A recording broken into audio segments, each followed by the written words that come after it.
Okay, hi everybody. I have a video from a movie, but we will wait with it if there is time left. I believe that through culture, in recent years I'm doing more studies about school textbooks in various countries, particularly in Iran. One can learn a lot about the deep currents because these cultural products are directed to a wide audience, and also they are made by great many people, and you know, politicians move, they have all kinds of opportunities and situations, and they have to say all kinds of things at different junctures, but the deep stream underwater often carries the collectives into directions that are hard to follow by only listening to the politicians. So I'm supposed today to speak about the Iranian minorities. This is like an impossible topic. We know that in Iran we have only around 50% of the population are Persian speaking at home. All the rest are people from a variety of linguistic ethnic groups. We know that around 90% of the Iranians are Shiites, and then there is the issue of religious minorities that we will not go into it very much. What I'll focus in this presentation is the question of Iranian identity as a nation, and whether it is a nation or it is an empire. Iran has a self-image as an empire. An empire means, this is very difficult for us to understand because we have this tribal mentality, but an empire means large polity with many different peoples inside. So we'll look a little bit into this imperial structure of Iran and try to see how this can play out with the minorities and how people in schools learn about it, and what are the contradictions and problems there. This battle scene that you see, these are the Greeks invading the Persian Empire. So we speak about the Persian Empire. But here there are a little bit about the minorities. The numbers are, of course, there are no numbers about linguistic ethnicities in Iran. Basically, the landscape of minorities are the Azerbaijanis who are Shiites, so they are part of the 90%, but they are 20 to 25% of Iran's 80 million people. They are the major threat for Iran's, the possibility of Iran disintegrating. Then comes the Kurds. They are on the rise today, but for the Iranians they are not that dangerous because they are smaller in numbers, only 7 to 8%. Then come the Arabs. Some of them are Shia, some of them are Sunni, and they can't do too much. Mainly a little bit of terror because they live around the oil wells, but they do, but not so much. The Baluchi are the people who live next to Pakistan in the east southern part of the countries, and they may be involved in terror and drugs. There were a lot of execution, a lot of violence going on there. And other Sunnis, including Talesh. Talesh are a small people that live near the Caspian Sea, and some of them were involved, as Iranians, as agents for ISIS or Al-Qaeda. So this is some points. Okay, some points about the minorities in Iran.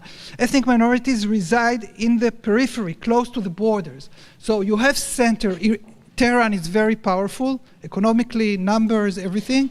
And the ethnic minorities live around the borders. And on the other side of the border, there are co-ethnics, which makes the situation a little bit sensitive. In the past, we had events of independence, almost independence. We have the Republic of Azerbaijan in the north.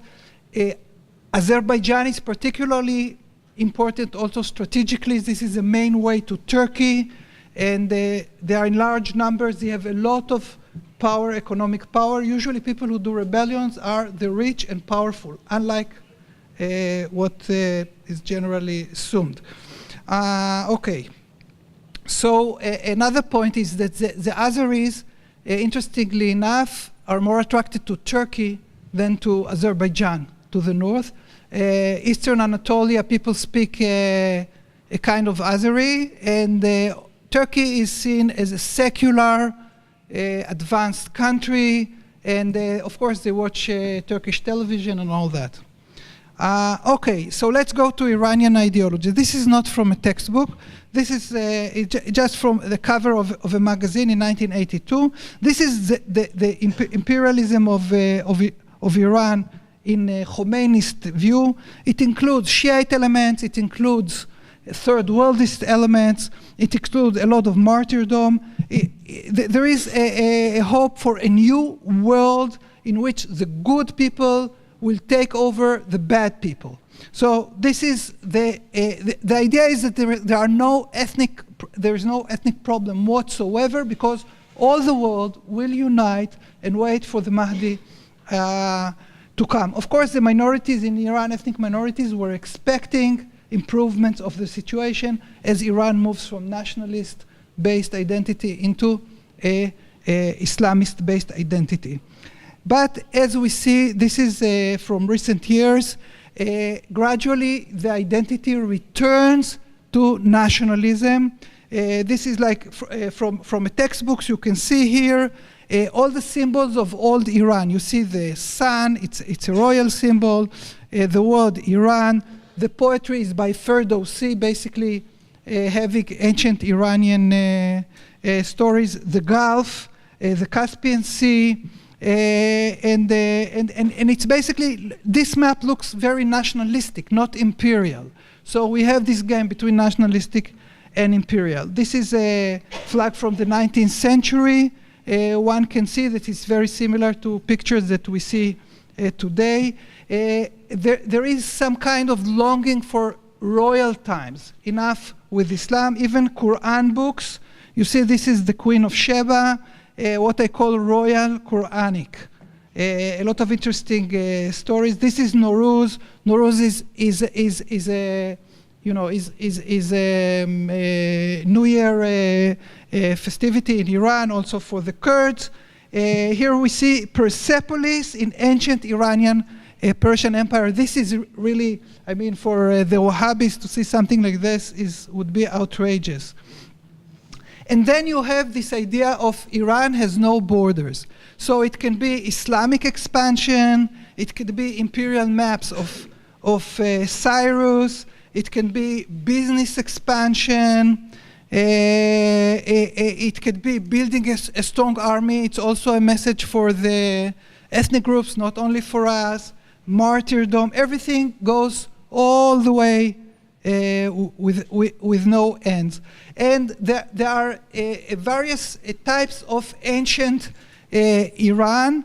There was an empire, but when they speak about the various countries around them, they remind us that Azerbaijan used to be part of Iran. They don't say it about Iraq, because Iraq is already part of Iran.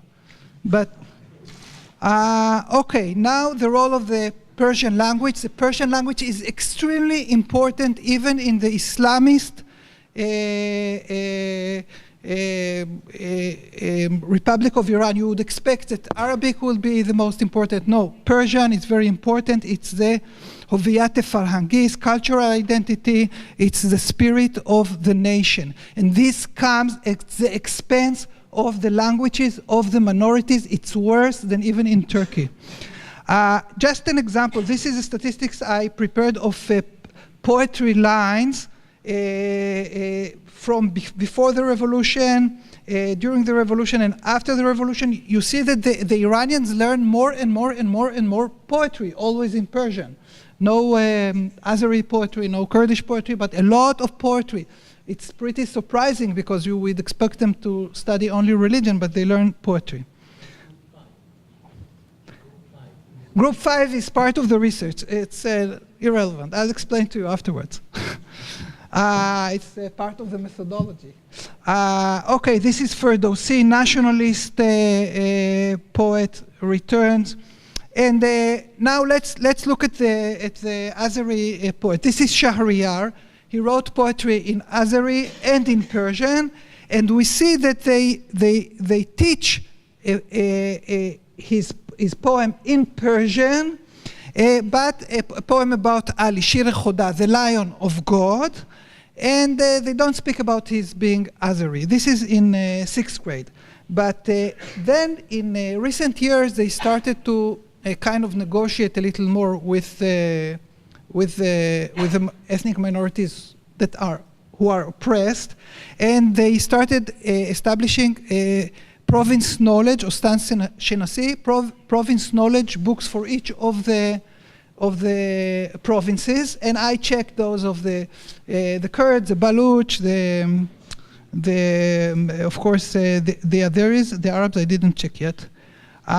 So here they have a few lines about him, but look, this is the page as it is, and you see that the poet is down the page, and above him there is a Tazieh, a passion play, which is a Sunni, which is a Shi'i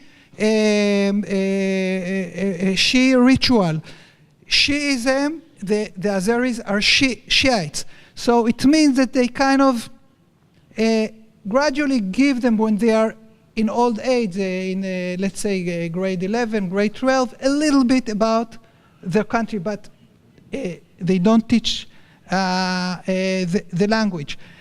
Also about the Safavids. Safavids used to be a dynasty that ruled Iran from 1501 to 1722. They were originally Kurdish, then became Shiites, but they were actually speaking Azeri and writing poetry in Azeri. Here they are spoken about as the great mystics, the great religious scholars. Nothing about their ethnic origin. Anyway, mysticism is across the board in the schools. They teach you how to meditate and how to draw information. Even the supreme leader, he gets his advice directly from the angels, directly from God. So whoever speak about rational actors should think again. A little bit, again, in 11th grade, a little bit, some Turkish proverbs. Until the horse becomes a horse, his master fades away. A true friend is rare, a bred friend is common. When the horse dies, the dog has a feast. So this is all the Turkish these people learn, and this is something, they give them like kindergarten stuff in 12th grade. Okay. There are the books speak a lot about the Aryan race. We think about Aryan race only in the context of Germany, but the Iranians see themselves as the Aryan race. They are the Aryan tribes, and one way to deal with the tribes is to tell them, of course you speak Kurdish, of course you speak Azeri, of course you speak Mazandarani, of course you speak this, of course you speak that, but actually you speak Turkish because the Turks conquered you. You speak Kurdish because Kurdish is an Iranian language. So we are all Aryans, and all of these are just different languages, but we are from the same race. And there are also threats in the book. For example, in Balochistan, we have this: be aware that the enemies of Islam will not destroy this coexistence and brotherhood between Shiites and Sunnis. So one can see that there is, from the text of the government, you see that there is a lot of fear from the ethnic issue. So now I'm getting to my conclusions. And there are a lot of conclusions. So, conclusions number one. Historically, Iran has been and still is an empire for long periods. There were always semi-independent groups there. On the other hand, there is a memory, ancient from times immemorial, of Sarzamine Iran, the land of Iran, the Iranian plateau. It's something in the memory. We have it in the Bible. It goes, and they have it in the poetry. It's not something that was created. It's not like Syria or Iraq and some of these countries that were just kind of invented. It's an existing place. Now, during the patrimonial Qajar dynasty, which means 19th century basically, Iran was ruled as protected domain, Mamaleke Mahruse. This means that there was a Shah, there were many tribes, he was the ruler of all of them, and he controlled through marriages. So he would marry, he had hundreds of women, all the women went to Tehran, and they were a kind of parliament, because if somebody needs, like Esther, you need something, you go to the woman, and this is how things were arranged. There were a lot of periods of chaos, Harj Marj, and also foreign intervention, which created some disintegration periodically. The Pahlavi regime was imperial Shah and Shahi. They called themselves empire, but they were very centralistic, nationalist, and they did not meddle too much in the business of other countries around them. The Islamic Republic, however, is pan-Islamic, and they are also third worldist, but revolutionary Shiite and Aryan Persian. The Aryan element is very, very strong, so they are supremacists. Religious minority, except for evangelical groups, Sufis, Sunnis, and Baha'is, are typically accepted, but not all of them, as we've heard. Ethnic minorities, and this is something that's very important. The ethnic minorities are not only danger to the center, but they are also an opportunity. There is a lot of dealing with these ethnic minorities as a potential to export Iranian influence outside. Okay, this we said, this we said, this we said, so we'll jump here quickly. Ethnic minorities are kept in check with a mixture of intimidation, cultural imposition, and cooptation. While Tehran is dramatically overrepresented in the power structure, the periphery is also actively participating in the economy, politics, culture, and sports. I want just to go to, we have another? We have about 30 seconds. 30 seconds, great, okay. So there is an Iranian national identity dilemma. A multi-ethnic empire excludes Islamism and Persian supremacy. A nationalist strategy means Aryan Persian and excludes the Turks, the Kurds, and the Arabs. A Shiite strategy includes Azeris but excludes Sunnis. If one opts for democracy, one may lose one perks, and some minorities may choose to bid farewell to Iran. If they choose democracy, which is what we heard from Hillel Frisch, they might end up like Czechoslovakia with a very much smaller Iran. Thank you. Thank you.